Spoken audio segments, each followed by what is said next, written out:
Hey guys, it's me, EOD Gaming here, and in this video, I want to talk about two very popular Harmony characters, Ruanmei as well as Bronya. It's not meant to cause a divide in the community, I just want to help get you up to speed, plain and simple, vanilla sense, what is the difference between both of them, and when it might be better to use like one character, when it might be better to use the other character. In my opinion, none of them like power creep, so to speak, each other. They both fulfill very different purposes. Some of them may be a bit more versatile than others, but let's talk about it. I think let's first start off with something that pushes Ruanmei a bit more into the favor. Let's talk about slow AF teams.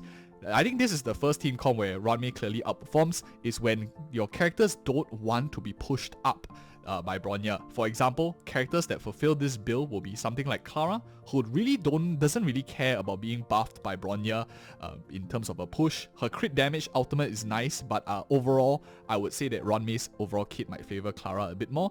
Other characters that we have that maybe doesn't care about these two characters because she's not a DPS by any nature will be characters like Yukong, who is not slow AF, but she definitely doesn't really bother too much about turn manipulation. In fact, pushing her faster, speeding her up might be a bit detrimental to her, the way that she plays, because she is based on her own turn counters in terms of her way she buffs the team. So any future character that comes up in the game that maybe doesn't care too much about being buffed up into the next turn order, maybe relies more on like a counter attacking style, has a turn order like you have maybe a 5-turn countdown and it slowly depletes.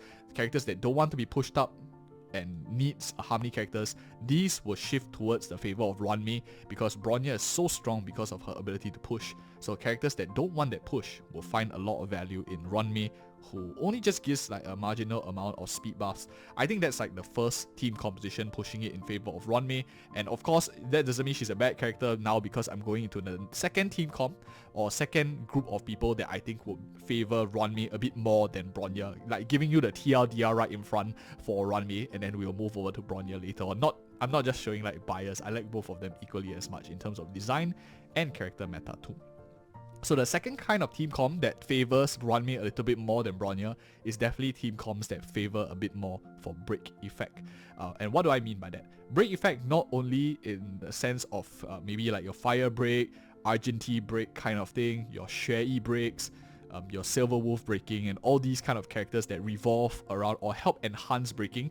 These kind of characters, of course, Ruanmei might favor a little bit more if you are focusing around that playstyle.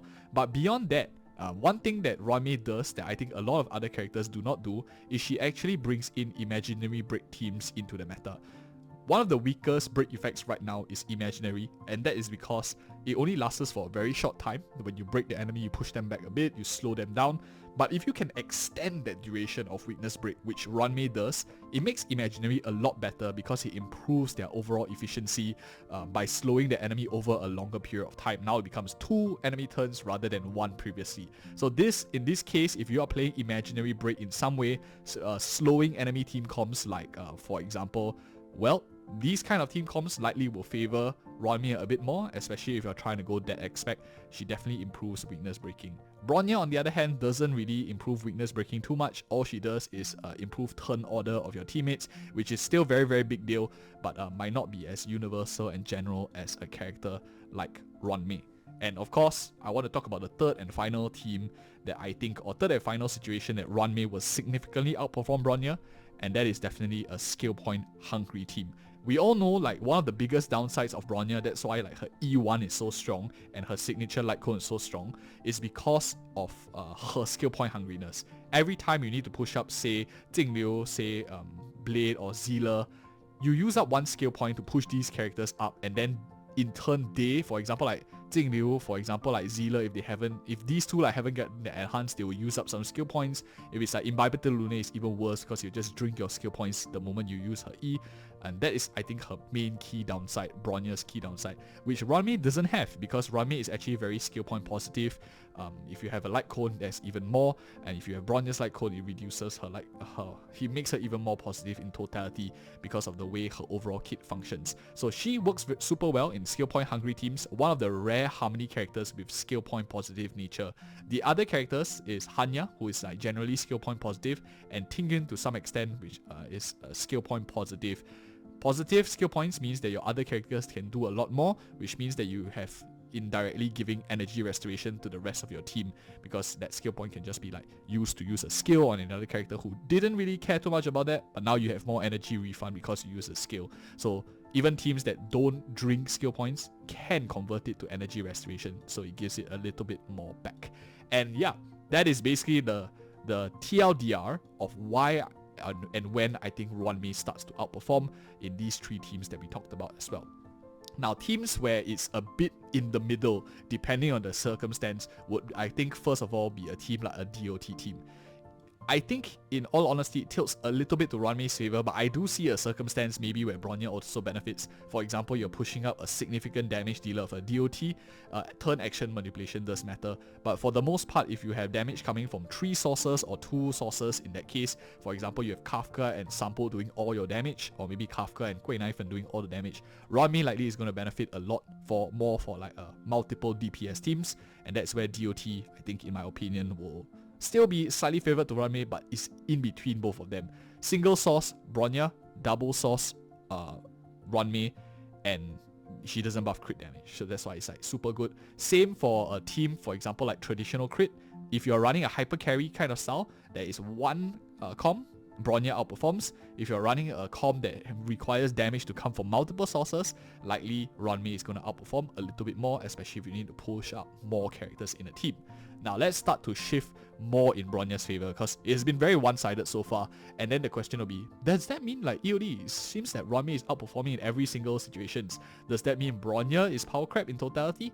I don't think so. I think teams that require turn order manipulation, speediness, Bronya still reigns supreme. That 100% push is so difficult to fight with, and it makes her super good. The damage buffing, crit damage buffing, and whole entire team push with dance, I think it's like amazing for her.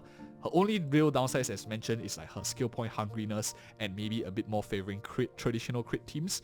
So any team that cares about speed, you want to lap the enemies as quickly as you can. For example, like Jingliu teams, in some sense, if you prioritize her ability to get uptime on her ult, maybe in terms of getting her out more often so she can do more DPS, definitely a character like Jingliu may prefer Bronya, but of course is a bit like drawn because she's also Ice Harmony, which is able to buff same type damage.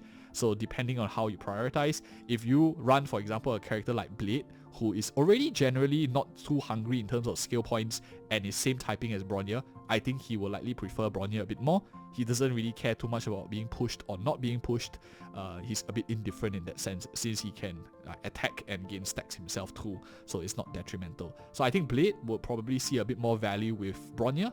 A character like Zealer, who can, instead of building a lot of speed, can switch to an attack percentage boot and get bumped up by Bronya to do a lot of damage, one-shot squishies, act again and stuff like that, will likely favor a character like Bronya for that immediate burst rather than Ruanmei's gentler burst that gives damage buff but not that push that some characters might require. So I think that's like the single key that Bronya significantly outperforms, other than of course her being wind element, her being ice element.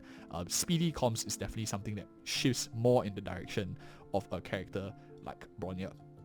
Now the next team that I want to talk about is a hyper carry team. Now hyper carry team in general means that you're running one single damage source.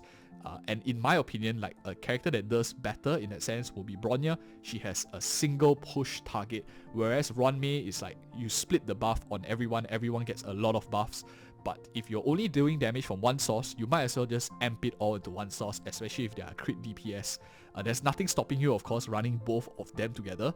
I think it's super strong, as mentioned in like our team comp guides. But if you ever wanted to maybe like split one in each side and you're deciding who do I put in my hyper carry because you have, for example, another Hanya that you want to play, you could maybe play like these two together and then Ruanmei in the other side if you are running a hyper carry, as these characters maybe are better at hyper carrying. For example, if you just want to buff like one source of damage dealing, I think that's when Bronya is going to significantly outperform a character, for example, like Ruanmei. And yeah, traditional crit as well, we talked about it already. I think traditional crit is going to benefit from Bronya a bit more, especially since she directly buffs them. She skills with Broken Kill as well, whereas she probably won't want to use Broken Kill at all. Bronya's Broken Kill is able to buff the teammates' crit damage even more. If your teammates use the crit damage, she's able to buff them even more as well. So a lot of synergies with crit damage gear that we currently have. And the last team that I want to talk about, I know it's a huge mouthful, but I hope you guys are finding it helpful so far. And if you find it useful, give us a like, subscribe for more such future content. We have a lot of other content for Ruanmei if you guys want more information how to build her compared to other characters, etc, etc. A lot of it on the channel already. The last team that I want to talk about is follow-up team comps, and this is where it's also a bit more niche. Maybe some of you are interested in playing. Characters like Dr. Ratio, for example, you have characters like Topaz and Nambi. This is where I think it becomes a bit more specific on what the character is meant to do. If you are following up and focusing more on their break effect, for example, maybe you're building a break effect Topaz, in that case, the secondary matters more. Follow up, in my opinion, both of them are relatively neutral depending on the typing, because you could always run Jingyuan with Bronya for follow-up. You could also run Jingyuan together with Ruanmei for follow-up attacks. There is no significant difference. The question is, do you need them more like speedier, or do you need them maybe more in terms of a break effect point of view? I think that is the key difference between both of them.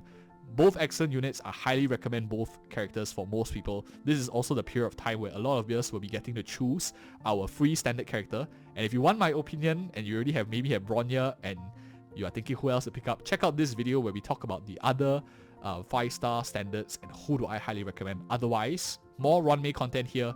Check it out too. Thank you so much for watching. See you in the next video.